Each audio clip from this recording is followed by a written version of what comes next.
Hey guys, welcome back to my channel Sudha Madhuri creations. ఎలా ఉన్నారు మీరందరూ? నేను చాలా బాగున్నాను. చాలా చాలా రోజుల తర్వాత మీ అందరినీ కలవడం నాకు చాలా హ్యాపీగా ఉంది. సో ఈరోజు నా స్టైల్లో చికెన్ దమ్ బిర్యానీ చూపిస్తాను మీకు. చాలా చూసుంటారు కానీ నా స్టైల్ డిఫరెంట్ ఉంటుంది కదా, ఒక్కొక్క హ్యాండ్కి ఒక్కొక్క ఫ్లేవర్ యాడ్ అవుతుంది. సో నా స్టైల్లో దమ్ బిర్యానీ ఎలా ఉందో ఈరోజు మీరు చూడబోతున్నారు. సో ఫస్ట్ ఆఫ్ ఆల్ ఇదేంటంటే రైస్ అనమాట. రైస్ని నేను నానబెట్టుకొని అందులో వాటర్ ఇంకా స్పైసెస్ అవన్నీ ఆయిల్ లెమన్ అన్నీ యాడ్ చేసి స్టవ్ మీద పెట్టేసుకున్నాను. స్టవ్ని ఇగ్నోర్ చేయండి, చాలా మెస్సీ ఉంటుంది. ఎందుకంటే బిఫోరే నేను అన్నయ్య చికెన్ ఫ్రై చికెన్ గ్రేవీ చేసాము, అవి షార్ట్స్లో పెట్టాను, చూడకపోతే వెళ్ళి చూడండి. అండ్ ఇక్కడ నేను పెద్ద తవా తీసుకున్నాను అనమాట, కడాయి అంటారు కదా.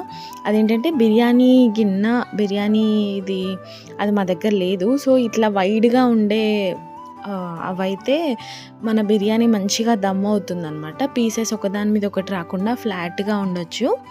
సో అలా దానికోసమని ఇదేంటంటే మ్యారినేటెడ్ చికెన్. ఆల్రెడీ చికెన్ని కారం ఉప్పు మసాలా అల్లం ఆల్ బిర్యానీ స్పైసెస్ కొత్తిమీర పుదీనా ఇంకా బ్రౌన్ ఆనియన్స్ అన్నీ యాడ్ చేసి లాస్ట్లో పెరుగు యాడ్ చేసి అలా మ్యారినేట్ చేసి పెట్టేశాము.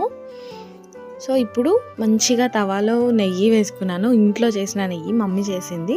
సో ఆ నెయ్యి ఇంకా కాస్త ఆయిల్ వేసుకొని ఇంకా ఇప్పుడు పీసెస్ని అరేంజ్ చేసుకోవాలి. యాక్చువల్లీ నార్మల్గా వేయడం కాదు, ఫ్లాట్గా వాటిని అరేంజ్ చేసుకోవాలి.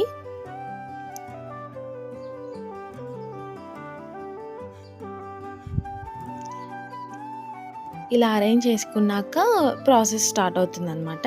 సో మీరందరూ ఎలా ఉన్నారో నాకు ఖచ్చితంగా కమెంట్స్లో చెప్పండి. నా వీడియోస్ కొంతమంది మిస్ అవుతున్నారు అని నేను అనుకుంటున్నాను. కొంతమంది నన్ను అడిగారు కూడా, ఏంటి వీడియోస్ పెట్టట్లేదు అది అని. సో మళ్ళీ నాకు బూస్టప్ వచ్చింది. చేద్దాం అనుకుంటూనే నెగ్లిజెన్స్ అయిపోతుంది అనమాట. సో మ్యాక్సిమం ట్రై చేస్తా.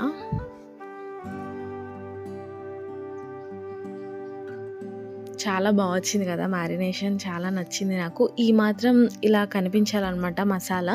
సో మనం దమ్ పెడతాం కాబట్టి పై వరకు ఉన్న రైస్కి సరిపోవాలి అని అంటే ఇంత మాత్రం మునిగాలి ఆ మ్యారినేషన్ దాంట్లో. పీసెస్ అన్నీ అట్లా ఫ్లోట్ ఏమంటారు, మునిగిపోవాలి.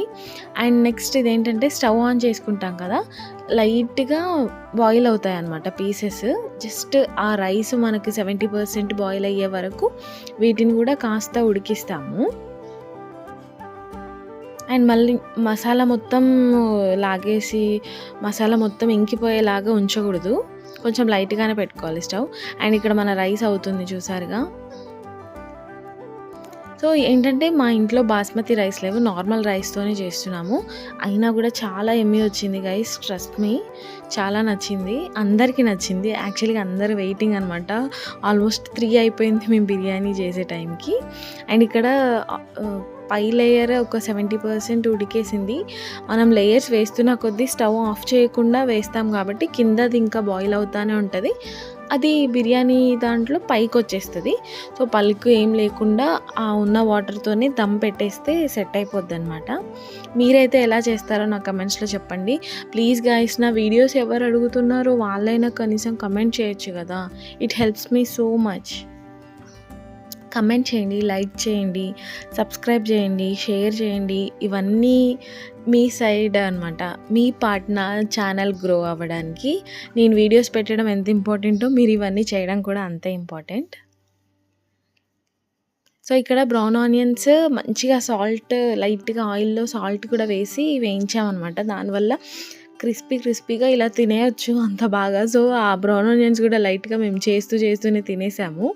అండ్ కాజు కూడా వేయించుండే, ఆ కాజు కూడా తినేసాము అనమాట. ఓన్లీ 3 మిగిలాయి, అట్లీస్ట్ డెకరేషన్ కోసం కావాలని చెప్పేసి అలా పెట్టా.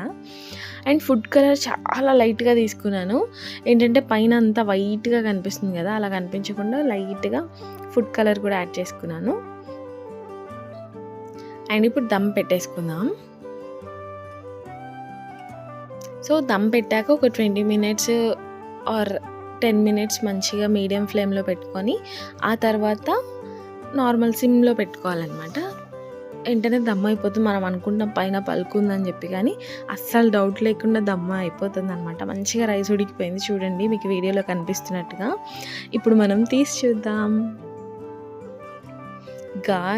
మసాలా చూసారా ఎంత కలర్ ఉందో, మస్తు నచ్చింది నాకైతే. అసలు చూస్తుంటేనే నోరు ఊరిపోయిందనమాట.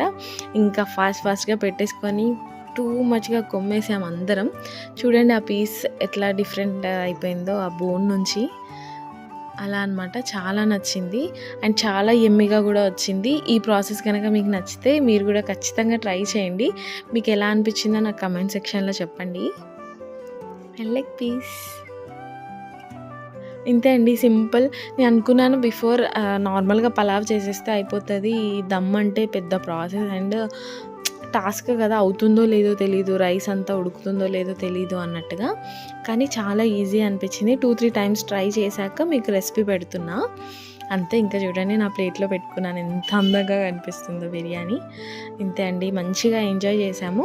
సో మీరు కూడా మీ ఇంట్లో చేసుకొని ఎంజాయ్ చేయండి. థ్యాంక్ యూ సో మచ్ అండి నా వీడియో ఇంత లాస్ట్ వరకు చూసినందుకు. సబ్స్క్రైబ్ చేయడం మర్చిపోకండి. Like, share, comment. Thank you.